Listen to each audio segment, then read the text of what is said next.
ইকির মিকির চাম চিকির, চামের কাঁটা মজুমদার, ধেয়ে এলো দামোদর, দামোদরের হাঁড়ি কুড়ি, দাওয়ায় বসে চাল কাঁড়ি, চাল কাঁড়তে হলো বেলা, ভাত খাওগে দুপুর বেলা, ভাতে পড়লো মাছি, কোদাল দিয়ে চাঁচি, কোদাল হলো ভোঁতা, খা কামারের মাথা।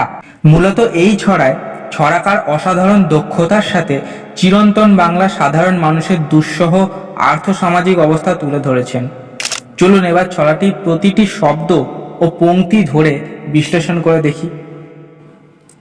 ইকির কথার অর্থ সংসার পরিপালনের জন্য সারাদিন খেটে খুঁটে কঠোর পরিশ্রম করা, কিন্তু তাতেও যখন সংসার চলে না তখন প্রয়োজন হয় মিকির, অর্থাৎ আরও কিছু অতিরিক্ত উপার্জনের চেষ্টা করা।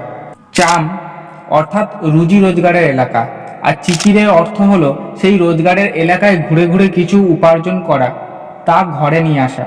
কিন্তু সমস্যা হয়ে দাঁড়ায় এই চামের কাটা মজুমদার। মজুমদার মূলত এক প্রকার রাজকর্মচারীর পদবি, যার কাজ ছিল খাজনা বা রাজস্ব আদায় করা ও তার হিসেব রাখা। আর তাই অনেক সময় খাজনা আদায়ের নামে দরিদ্র খেটে খাওয়া মানুষের সর্বস্ব কেড়ে নিয়ে যেত, তাই তাকে পথের কাঁটা বলা হয়েছে। আর অতঃপর ধেয়ে এলো দামোদর। এই দামোদর হলো মূলত ফরে পাইকারের দল, যারা সাধারণ কৃষকের উৎপাদিত ফসল অথবা কুমারের বানানো তৈজসপত্র স্বল্প দামে কিনে বাজারে চড়া দামে বিক্রি করত। এখানে বলা হয়েছে দামোদরের হাঁড়ি কুড়ি। এর অর্থ হলো খেটে খাওয়া মানুষের উৎপাদিত সব দ্রব্য সাথে করে নিয়ে যাওয়ার প্রস্তুতি নিয়ে আসে।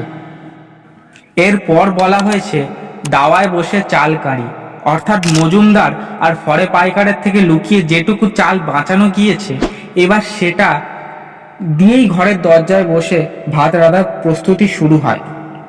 কিন্তু চাল কাটতে হলো বেলা, অর্থাৎ এসব ঝামেলা ঝক্কি সামলাতে সামলাতে ভাত রাঁধায় দেরি হয়ে যায়। তাই ভাত খাওয়াগে দুপুরবেলা, অর্থাৎ প্রথম প্রহরে বা সকালবেলায় খাওয়া আর সম্ভব হয় না, একেবারে দ্বিপ্রহরে বা দুপুরবেলা খেতে হয়। কিন্তু খাবে কি করে? কারণ ভাতে পড়লো মাছি। এখানে মাছি বলতে আসলে চোরকে বোঝানো হয়েছে, অর্থাৎ গরিবের যে যৎ সামান্য খাদ্য তারও শেষ রক্ষা হয় না, ছিচকে চোর সেটাও চুরি করে নিয়ে যায়। তাই কোদাল দিয়ে চাঁচি। এই কোদাল বলতে এখানে বোঝানো হয়েছে কোতোয়াল বা পুলিশের কথা, অর্থাৎ পুলিশের কাছে গিয়ে চোরের ব্যাপারে নালিশ করা হয়েছে। তবে তাতেও যে গরিব মানুষের হয়রানি কম হয় তা কিন্তু নয়, কারণ কোদাল হলো ভোঁতা, অর্থাৎ পুলিশ বা কোতোয়াল কোনো কাজই করে না। আর তাই খা কামারের মাথা, অর্থাৎ এই কোদাল যে কামার বানিয়েছে, মানে পুলিশ কোতোয়াল সৃষ্টিকারী গ্রাম উচ্চ পর্যায়ের লোকেরা, শেষমেশ তাদের কাছে গিয়েই এই হতদরিদ্র মানুষগুলোর মাথা কুটে কাটতে হয়। সুতরাং এক কথায় বললে এই ছড়ায় ছড়াকার গ্রাম বাংলার সেই খেটে খাওয়া মানুষের জীবন বৃত্তান্ত তুলে ধরেছেন, যে কিনা কঠোর পরিশ্রম করেও জমিদার, খাজনা আদায়কারী, অসাধু ব্যবসায়ী, চোর, পুলিশ এদের উপদ্রবে নিজের পরিবারের জন্য দুবেলা খাবারও জোটাতে পারে না।